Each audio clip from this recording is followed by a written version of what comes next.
Yesterday we saw the release of NaFRA2. Now the catchy name NAFRA stands for National Flood Risk Assessment, and this is the second edition. So there's been a couple of main updates. The first main update has been, if you go on the flood risk checker by the government, there's now an allowance for climate change on both surface water and river flooding. So you can have a look at what your risk is today and have a look at what your risk might be in the years to come.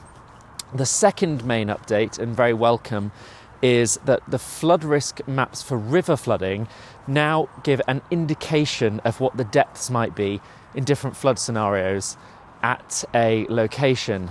Now, ultimately, it's not going to be detailed enough to do a property-specific flood risk assessment where we'd need levels to look at the finished floor levels for new developments, but it gives a fantastic indication to those checking their flood risk as to what the depths might be. That didn't used to be available. It would either say you were low, medium, high risk, but no indication of what that actually meant.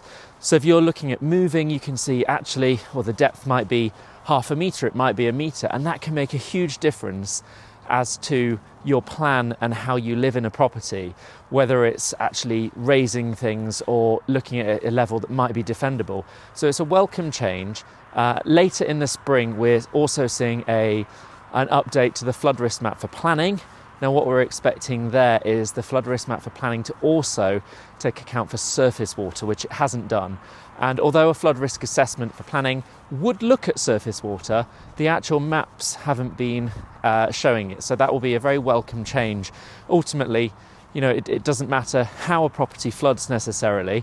If it's at flood risk, we need to be accounting for that and managing the risk as best as possible. So really welcome changes, and looks to be a good direction to be heading to raise awareness of flood risk and make sure as many people are prepared as possible as the risk increases.